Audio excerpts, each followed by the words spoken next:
Morning, if you're listening on the other side of the globe, and welcome to a one-off special episode of the Franchise Show. It's not Tuesday at 5:15, just to let you know, it's Monday. And this is a very special episode of the Franchise Show. We are discussing something very important. It is franchise regulation, the Showdown. So we have two wonderful people to join us for tonight's conversation, both representing different sides of the discussion. And we're going to chew over this debate and see if we can get to some answers at the end of it. So if you are here live, please pop in a comment, say hello, and give us your thoughts on franchise regulation. Get involved in the conversations. It's always fantastic when you get involved because we're an industry together. We all want to make our industry as good as it can be. So give us your thoughts on regulation. How do you think it's going to help? Share your experiences. Let's try and pick out what should be regulated, what shouldn't. Is it a good thing? Is it a bad thing? Now, before we get to that, let's introduce two wonderful people to you. First of all, representing self-regulation, it's Stewart Germann. That was my thing. Stewart, welcome to the special of the Franchise Show. Yeah, thank you, Harvey, and good evening to all the people who have tuned in. I'm the other side of the world in New Zealand, so it's 7:30 a.m. Tuesday morning here, but it doesn't matter because we're talking about franchising. So I'm a franchise attorney, over 40 years, and I founded Stewart Germann Law Office in 1993. I've been a partner at a bigger firm. I'm an ex-chairman of the Franchise Association of New Zealand, and in 1996, you'll hear that was formed, and I wrote the rules and the code of practice and ethics.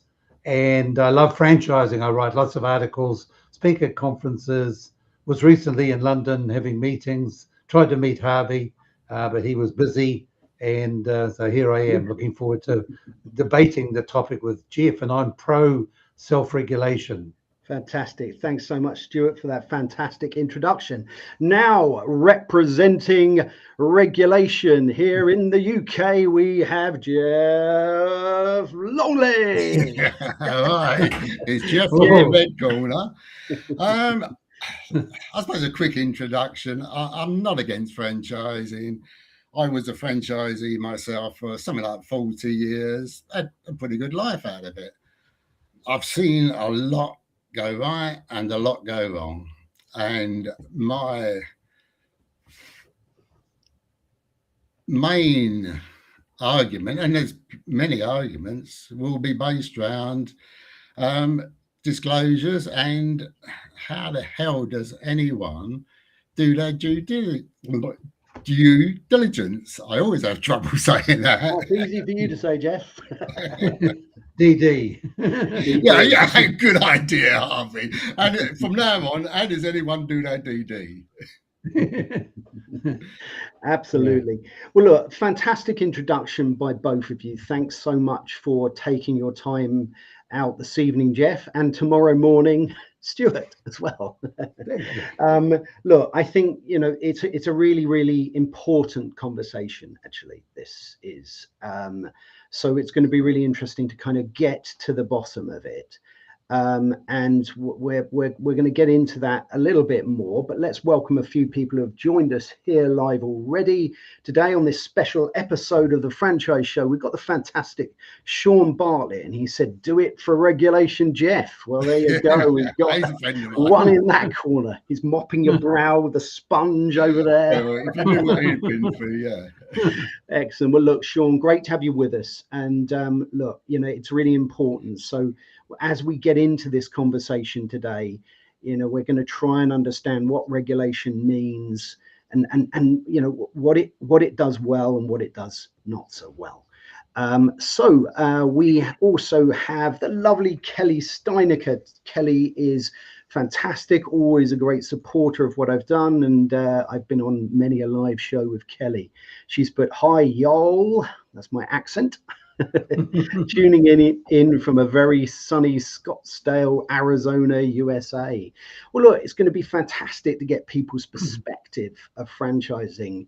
And I can see already that Joe Caruso is here, which is fantastic. Joe is in America, where, of course, they do have regulations. So it'd be interesting to hear Joe's thoughts. We will get to his comment in a moment.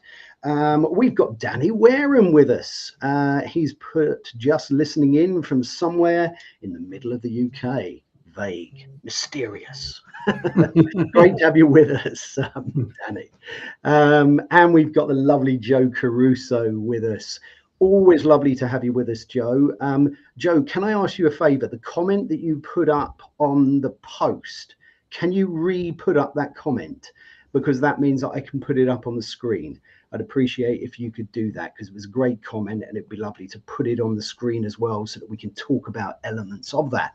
Let's read his comment anyway. He's going to try and get me to pronounce where he lives, and I always do terribly at this. So here we go. Hi all from the sunny and warm shores of Havre de Grace, Maryland, along the Susquehanna River at the Chesapeake Bay, at the Franchise Info LLC HQ, where franchising solutions have achieved. And we believe in sound franchise regulation that benefits franchisors and franchisees, that stops the grifters. Joe Caruso at the Franchise Info LLC. We've got somebody here now for you, Jeff. So it's one all. I wish I had a bell as well I could ring. Look, this is a really interesting comment, and I'm looking forward to Joe putting in some more comments here. But of course, what he's put here, and I want to get both of your thoughts on this. Sound franchise regulation. Right, I'm going to start with you, Jeff, on the side of regulation. Do you feel that it should be blanket regulation, or do you feel it should be very specific to help elements of franchising, and it should be really sound regulation? It should be sound regulation, but I think it's too early in the argument to argue each point of the regulation. I think the argument is, should we go for regulation or shouldn't we go for regulation? And if you want me to put my reasons why I feel we should, or the main reason that I want to put tonight, I'm happy to do that now. Absolutely. Go for it. Okay. Well, the main reason I feel is that it's impossible to do your due diligence. How can you do, you're spending £100,000, but you can't find out how many franchisees in that brand or that group or whatever have failed, how many have been in dispute. Due to NDAs, if anyone has been in dispute, it's not going to be on the internet or anything. If you go on to ChatGPT and say, is franchising successful, or at any internet, you won't find any, very few comments about bad franchising, because NDAs have ruined it. And at the moment, a franchise, Stewart will more than likely say, yeah, but you've got common law. But can you imagine someone going into a franchise, for one reason or another, it doesn't work out. He's lost his savings, he or she, sorry ladies, they've lost their savings, they've lost their sanity, they've had 6 months a year trying to live off next to nothing and failing. And then the franchisor turns around and says to them, well, you want to leave, you've got to pay us fees till the end of term. Sure. And if you don't like it, you can take us to court. But as has been said to me twice, we've got more money than you. And the last time it was said to me, it was even put on the end of it, not only have we got more money than you, it's the corporation's money. It's not my money, so I don't care. Take us to court, and it costs you $100,000. And because we're bigger and we can afford better solicitors, we're more likely going to win. And then I'm going to briefly stop you there, Jeff. Yeah, sorry, I do go on a bit. No, it's great. It's fantastic. But I want to get a interesting points that you've made there. I want to bring Stewart in here, and then we're going to bring up Joe's comment and speak a little bit about that. But the point that I asked you at the beginning, which is the same one that I'm going to ask now Stewart, which is about sound regulation. Now, Stewart's coming in from this argument from the side of not wanting regulation. So, Stewart, what's your thought on sound regulation or elements of this? What's your take on that expression? Well, it depends how you interpret sound regulation, because a lot of regulation goes too far over the top. But just winding back a bit, my opponent Jeff has struggled to really give a huge argument for pro-regulation, in my opinion, and I just liken it to where we are in New Zealand. So, franchising in New Zealand, we embrace it. We have no specific franchise regulation like the UK and Singapore, but what we do have is self-regulation through the Franchise Association of New Zealand.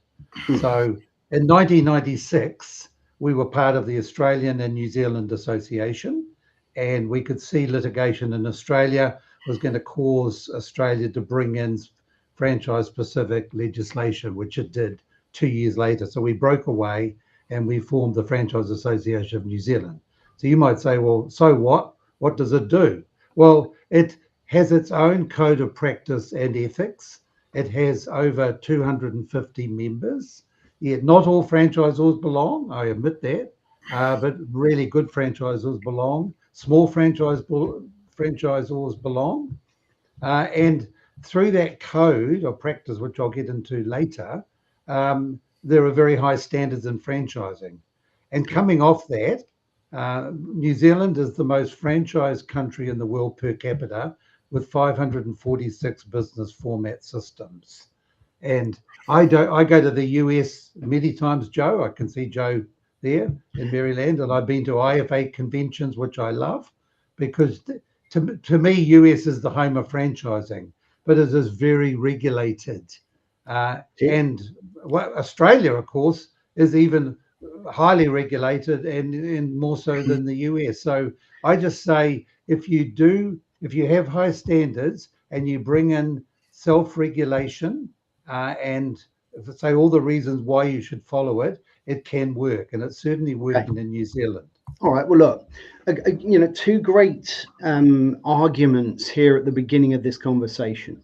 And look, one of the things I definitely want to get to, and it's something that Jeff has said there about due diligence, because one of the things, whether regulation happens or it doesn't, and none of us are in complete control as to whether it does or it doesn't. We're having a debate in front of an industry tonight.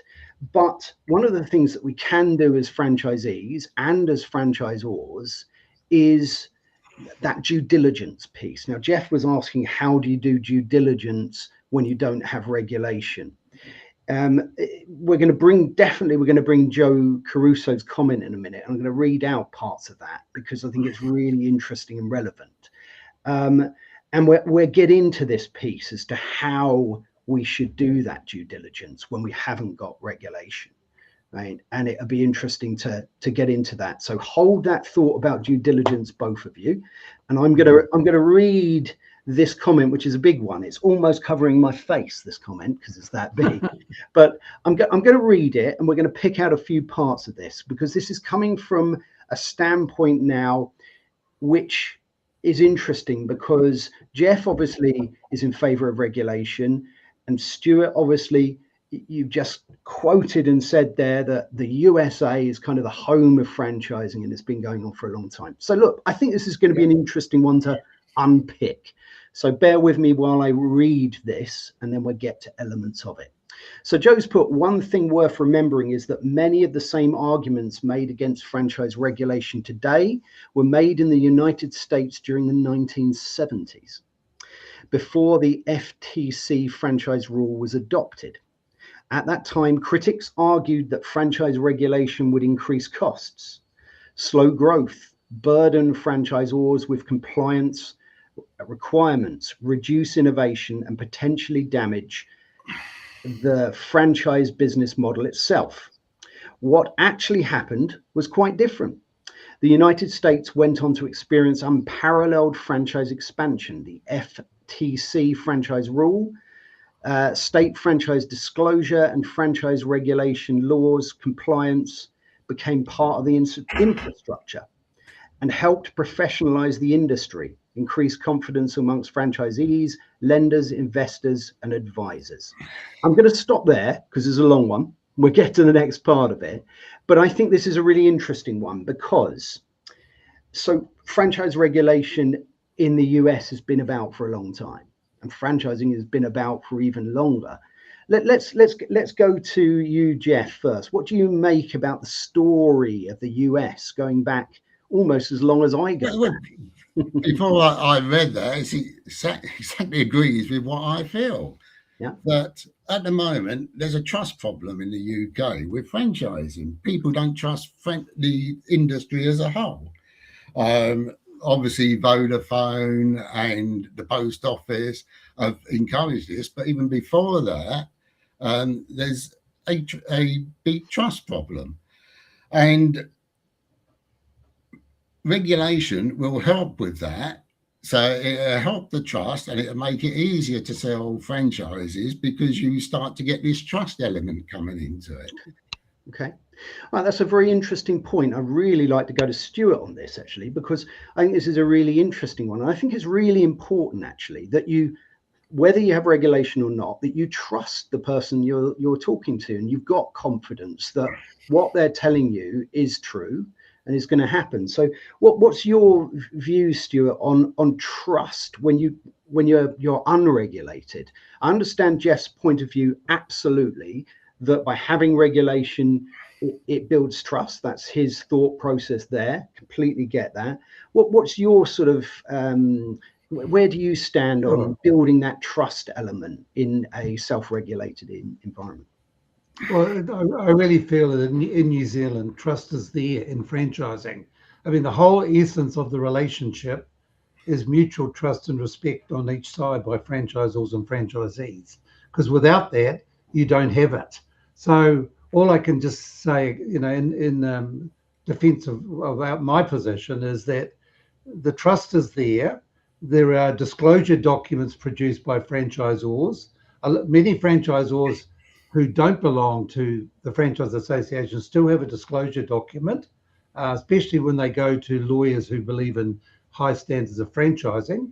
And the disclosure document tells you all about the system, which you'd expect. And it's like the FDD in the US, and it's like the one in Australia, prescribed. So you can find out all the information about the franchisor, convictions, failures, terminations. It's all there. You ask the questions, and I always encourage everyone, franchisees, you must do your due diligence by going to a lawyer experienced in franchising, an accountant to crunch the numbers, and you interrogate the franchisor. So I give them a check sheet because it's not one-way traffic. It's not the franchisor asking 20 questions of the franchisee. The franchisee must go back with questions for the franchisor, and always questions and answers must be in writing, not oral. You must have an email to back it up, because an email a year down the track can save you. So we have our acts here. They're not franchise specific, but the legislation is here. And then I say, if you had mandatory disclosure, what's it going to do?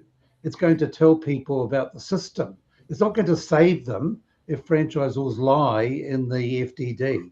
And that's where the regulator comes in. So it's working here. That's interesting. I'm going to come to you now, Jeff, right? So let's take an element of regulation and let's take that as every franchise business has to produce an FDD or a disclosure document like the US. And let's just isolate this for a moment to say that's the piece of regulation that comes in. And if they produce that document and they lie on it or they misrepresent something on it, then there's a law that protects. How do you feel about that as an isolated way to perhaps inform, help franchisees with their due diligence? What's your take It would certainly be a good help, because at the moment, that doesn't exist in this country, and we haven't got a strong franchise association that it's got no power whatsoever, so they can't insist that it's being done. What's your view on it, though? Do you think that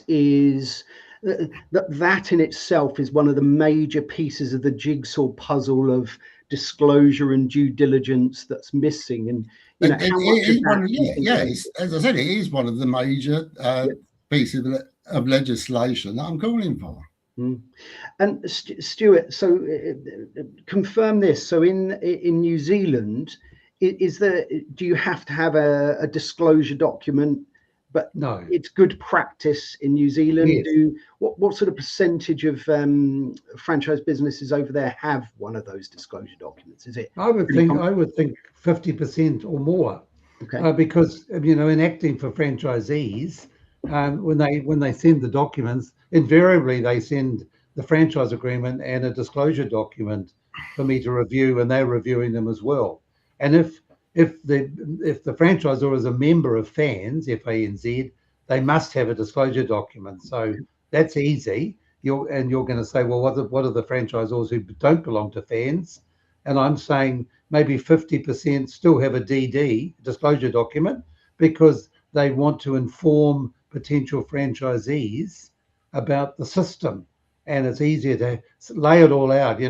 What's it going to cost? What are the ongoing fees? It's all in the disclosure. Tell me about the directors. I want to know, is it a family who's been involved in 20 years? Is it a startup? How many franchisees have you got? So again, it's there. If it's not there, then they need to, prospective franchisees need to ask the questions as part of their due diligence. Definitely. Before you respond to that, Jeff, I do want to say, if Joe, if you're still here listening, it would be really interesting to get your thoughts on how the US franchise businesses produce their FDDs. Do you find instances of that not working as a document, or is it a document that's really working in the US? Jeff, let me go to you. How do you respond to what Stewart's saying there? Well, Stewart is right. Maybe it works in New Zealand and they don't need it, but we certainly need it. That's interesting. It could be a cultural difference between two countries, maybe. Yeah, we're part of the Commonwealth and you're the leader, Jeff. The UK leads the Commonwealth. That's like saying America is the biggest country in the world, and we should all follow Trump or something like that. It's interesting here. In this country, it is needed. Even going to, I've seen cash flows, and I've queried the franchisor on this because it was a franchise I belonged to at the time. I said, you can't give people cash flows like this because it's downright dishonest. No. It's going to come back and bite you one of these days. Yeah. But if you took that cash flow to an accountant, he would have no idea what's wrong with it because he's not in the franchise. It would look good to an accountant. And no, I often find accountants kill the deal, because they're very conservative and they come over the top and say this doesn't work. Whether they're conservative or not, it's some of the stuff that goes in them about. One point was they had job averages, but it wasn't job averages from people who have joined in the last 2 years. It was job averages as a whole. And some of the people have been there 40 years and they got masses of equipment and they can do massive jobs. And then you get others like myself who had got contracts with people, Severn Trent, where we didn't do individual invoices. We invoiced once a month. So it looked like one invoice came to £10,000, but that was more than likely 100 different invoices, things like this, and they all get soaked up, and the best case scenario gets put out in the financials. So you can't do due diligence unless there's some rules on how the financials are produced. I think you make some really interesting points there. I think, again, one of the great things if we can have coming out of this, because look, both of you want the same thing for franchising to be good. You're both fans of franchising. Jeff, Oh, yeah. you're in it for decades, and Stewart, you're a huge advocate of franchising in your country. So the interesting thing is, from these two different standpoints, we're all looking for the same thing here. But I think due diligence is this really interesting piece, right? And I think, Stewart, you produced a document, didn't you, for franchisees about what to do for your due diligence? Because look, Yes. it depends. Sometimes you might get a franchisee who's very business savvy, knows to go and speak to every single one of those franchisees, knows what questions to ask, and knows these things. Other people just go in and they trust something that's said to them. So it's a really interesting one, isn't it? And sometimes I have people who've come to me with a problem, and I say, well, did you get legal and accounting advice before you went in? And they say, no. Why not? I didn't want to waste my money. But that would be the best money you spend. So it's sort of an education process. But I find people now are much more sophisticated and discerning, and they ask the questions. And just back to Jeff's point, a franchisor should never give projections, because that's a recipe to be sued. You can give actual figures, you can give the headings in the expense category. Oh, these were down as actual figures, not projections. No. Your franchisor then must say, you go to your accountant and get the accountant to do the analysis and ask me any questions, I will answer them. Because there's been a couple of cases here where franchisors are sued for misleading conduct in relation to projections which aren't true. Mm-hmm. Yeah, really interesting. We've got a few comments coming in from Joe, so I'd like to bring these up actually, because Joe is speaking from this position of a regulated country, so it's an interesting perspective to get. We've got 3 comments coming up here from Joe. So let's bring this one up first. There are sketchy franchisors in the US, as there are in the UK, Australia, and New Zealand. And with the US standards, it's easier to root them out, but not foolproof. Now, this I'm going to pause on this comment actually, because this is an interesting one. Okay, so Joe's saying here that even with regulation, you've got people that are not doing franchising well, but with the regulation, you can root them out. I'm gonna put this to both of you. I'm going to go to Stewart first. Right. So if you're looking at New Zealand and you're looking at the rogue franchisors, you're trying to find out who is misleading people, who's not doing it right, who's not supporting and looking after people. Without regulation, what's the best way as a region, as an industry, to root those rogue franchisors out? The franchising grapevine. It's very powerful here, because we've only got 5.6 million people. So you know often what people are doing. And if it's a bad franchisor with a bad reputation, it comes out pretty quickly. Also, if a franchisor has been in litigation, then there's got to be a reason for it. So you drill down on that, because litigation and franchising don't go hand in hand, except where a franchisor must take protections for non-compete clauses where franchisees leave and try and take all the intellectual property. So you look at the franchisor, you look at the history, complaints, and it's amazing how it works. It's not foolproof like Joe says in the US, but if you have regulation and you've got your FDD and there's something not right in it and you sue on it, well, that brings in the lawyers, but you've got the regulator also that can then impose fines. So that's a double-edged sword. We've got a couple more comments coming up from Joe. That was difficult to say. But before we do that, there's something I think I want to get on to here, which I think is going to be relevant to both sides of the argument here. Now, NDAs, and I think we should get on to these because Jeff mentions them a lot and that they're relevant. But I understand also why they're there, because they're trying to protect IP. So I'm gonna take two, without naming names, obviously, but I'm gonna just take two examples on this. Jeff, what's your take on NDAs and how could a franchisor protect IP without an NDA? In your view, what's the way it would work? If they're used for protecting IPA, that's fine. But if they're used as a gagging order to stop the franchisee telling about what happened during that franchise, it's not fine. But that's how they're used.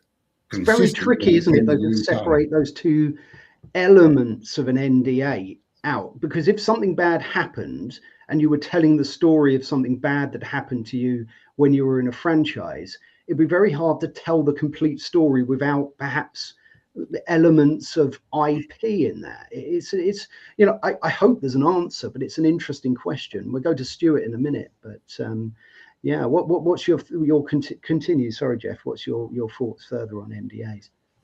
Well, further on, it's more of a legal argument, isn't it? Stewart could answer that better than me. Well, let's go to Stewart in a minute. All I can say is that NDAs are abused in this country. Right. Okay. And I did read Parliament were looking at it, but whether anything happens, I don't know.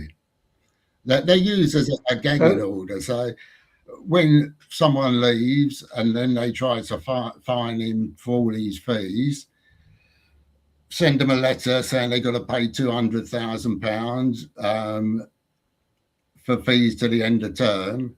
And then after a month, they say, yeah, I'll do you a favour. Sign an NDA and I'll let you get away with only paying this $10,000.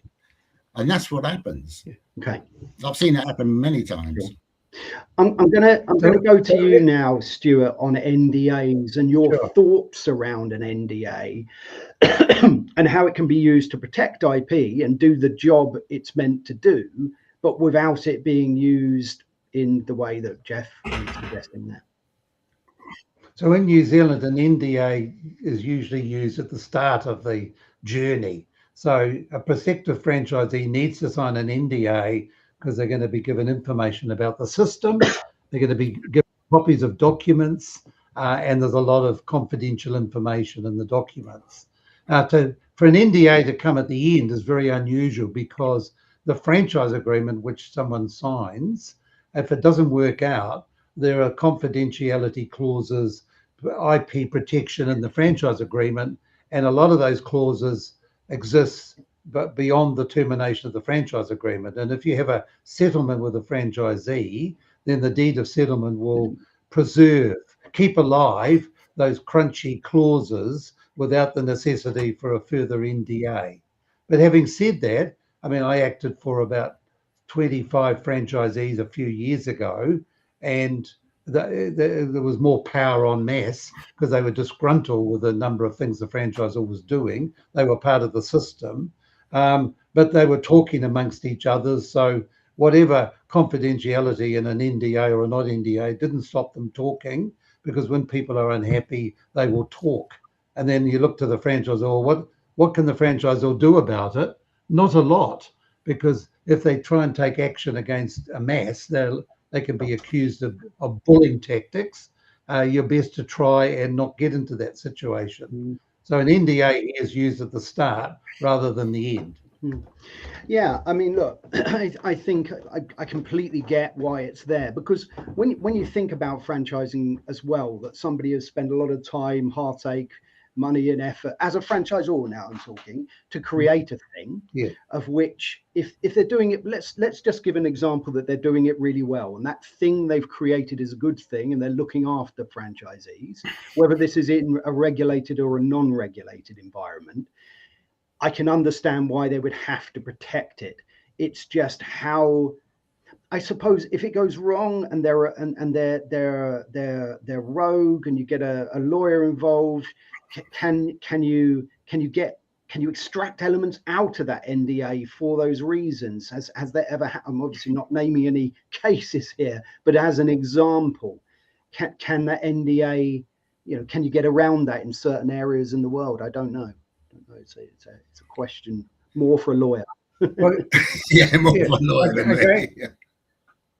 Again, Harvey, I wouldn't get hung up on an NDA because there are clauses and laws which exist, clauses in franchise agreements and laws which exist, certainly in New Zealand and other countries, which are useful and will enable you to take action against what I call a renegade franchisee who's stealing or bad mouthing or damaging the brand and the IP. Absolutely. So Let's go to a few more comments that we've got from Joe here. We've got probably about 10 minutes left today of our conversation. If you have just joined us today, I'd like to thank you all for being here. We are today discussing franchise regulation, so please get involved. Give us your thoughts on regulation. It's very important. Let's bring up a few here. We've got a few from Joe. Let's try and get them in order. I'm going to go to his most recent because that's probably about what we've been talking about, and then we'll have a look at what he said as well going back. NDAs are not the normal course for FDDs in the US since FDDs are public and downloadable.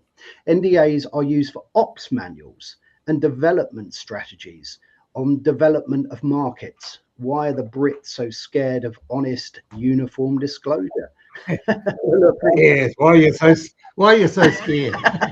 I ask the industry, and this is why we call in for regulation as franchisees. But look, this is a really interesting point that Joe's made. What he's done here rather nicely, the question we were asking about how you can sort of separate these two things out.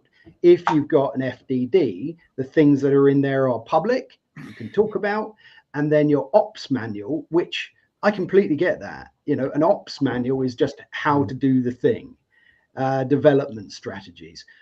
Both of you give your thoughts on Joe's comment here as to how that would help an industry if that was put in place. I'll go to you, Jeff, first. Well, I think we're getting away from the point, which was, do we need regulation and not NDAs? Well, FDDs could be part of regulation. Oh, yeah, FDDs should be part of regulation. And NDAs should just protect, as they do in America, the ops manual and the way they do business. Yeah.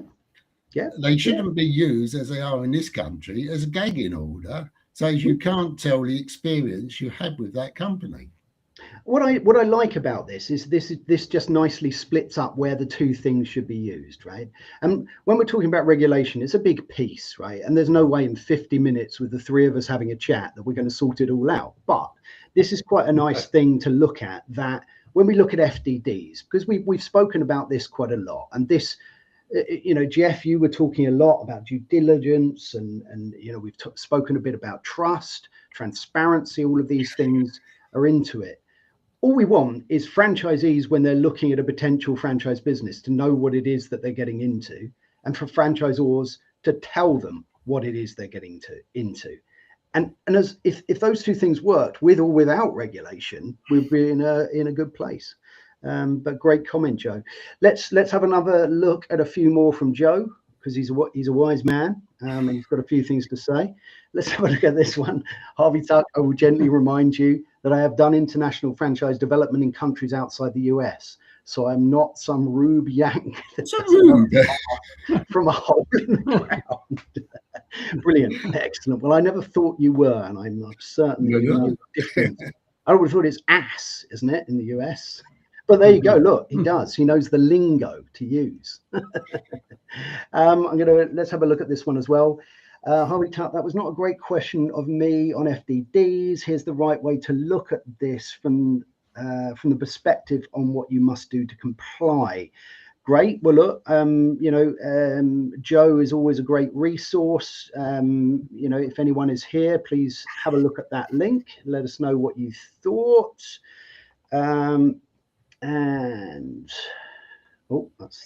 Harvey, can I just make a comment? Yes, please do. Yeah. So with the US and the FDDs, I mean, they've got a mandatory registration system, and so you can get, as Joe said, they're downloadable. You can see them.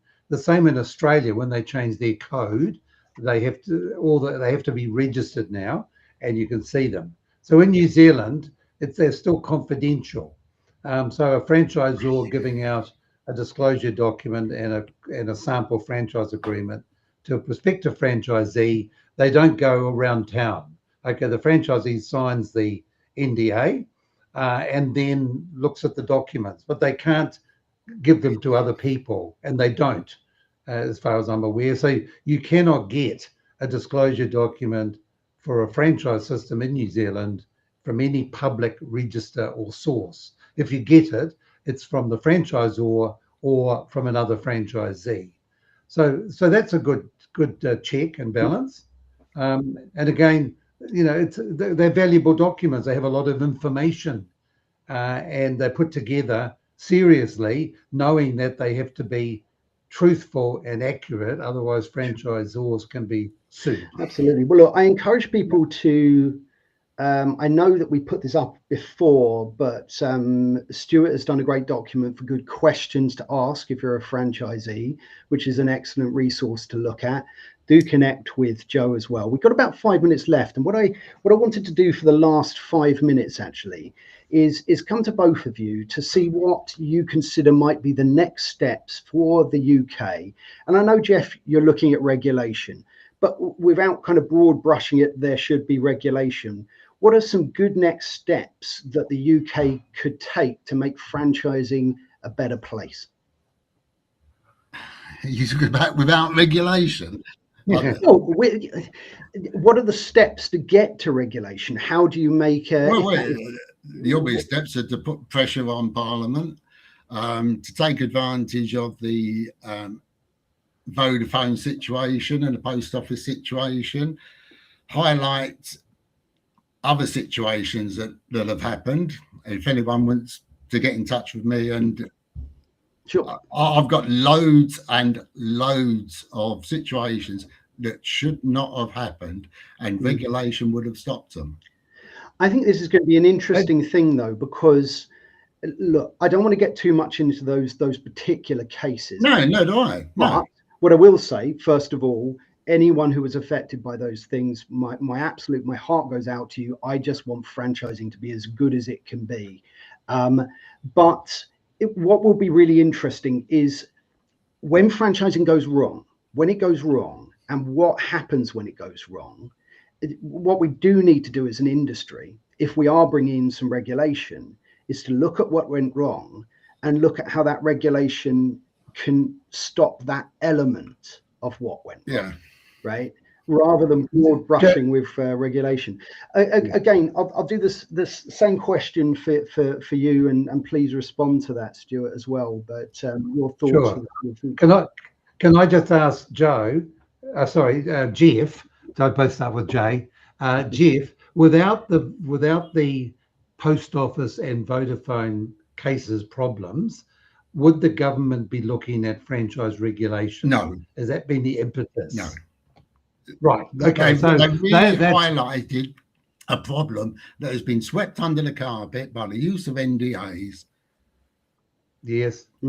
Right. Okay. So that's the impetus. So we've got no case or something gone wrong here that's forcing our government to look at it. In fact, the Franchise Association has active dialogue with not only the government but the opposition to bring them up to date about what's happening in franchising with employment, immigration, and other topics, so that the government isn't interested.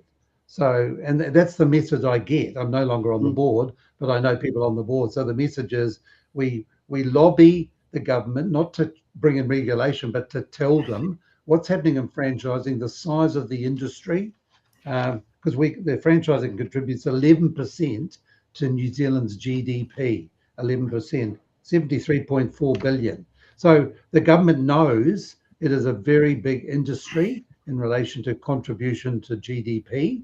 And I can assure you, if there were massive complaints, if we had a case like the UK, that could change it. But at the moment, there's nothing, which is why there's no pressure for regulation. And you might ask me, Harvey, will we ever get regulation? Yes, I think it's probably inevitable, but not now. Not now, because we haven't got any negativity. I think it's a really interesting point to take both your standpoints about the future and what could happen, how you can improve it. And it's interesting, Jeff, and you know, I think we're all guilty as a people that negativity sometimes drives things, actually, right? Yeah, it's very true. Right? It's unfortunate, but it's true, right? You know, the cases where it's gone wrong are driving a decision rather than lots more cases when it hasn't gone wrong. But right, that's the other side of the coin. Could good regulation come in from talking with government and industry and doing a little bit more what Stewart said there and driving forward the positivity of the industry, as well as saying, well, look, it's gone wrong here, people's lives have been affected. Yes, I really believe that the government needs to understand that franchising is a very important part of the country's economy.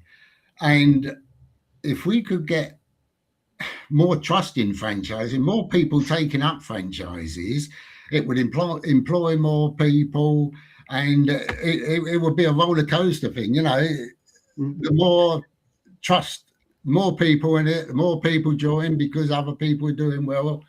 And it's just, it could be a real positive thing for the government to introduce.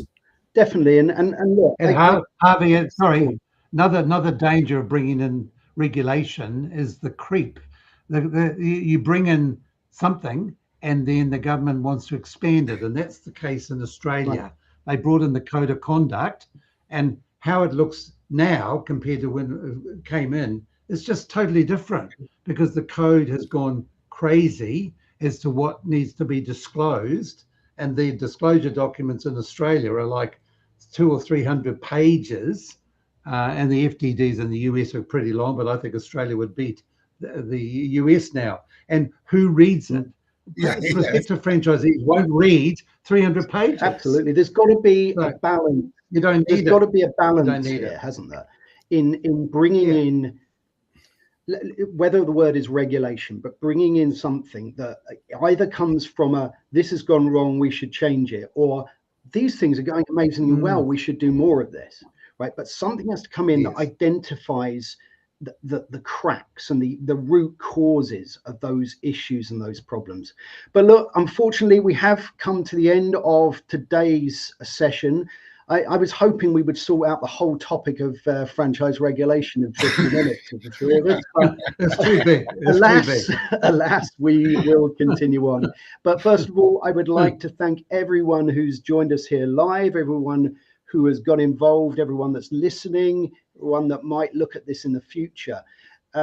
Please, if you're a franchisee, do your due diligence, speak to people, make franchising great. Oh gosh, I sound like Trump there, but look, you know, it should. We need to make the industry as good as it can be, and that comes from franchisors, it comes from franchisees, it comes from an industry, and it comes from government support. So I'd like to thank my two wonderful guests, Stewart Germann, all the way from New Zealand and all the way from tomorrow morning. Thank you so much, Stewart, for being on the show tonight or tomorrow morning. Pleasure. And Jeff Longley. Jeff, it's been an absolute pleasure to have you on, and thank you for arguing your corner so valiantly. It's been a great conversation. Thank you, Jeff. Thank you, Stewart. Thank you for being kind on me. As a lawyer, you can have made me like a fool. Brilliant. Well, I'm not nasty as if I have to be. If the two of you could just stay on for a little bit, but we are going to end the stream now. It only leaves me just to say, please join us for the usual time tomorrow, 5:15 GMT, 12:15 EST, for our usual Tuesday franchise show, where we're going to be talking about franchise growth and frameworks and getting those things right before you grow. So please join us. What a positive topic. Wonderful topic. Absolutely. Fantastic. Well, look, thank you, everyone. And I will see you tomorrow. And I'll see you two gentlemen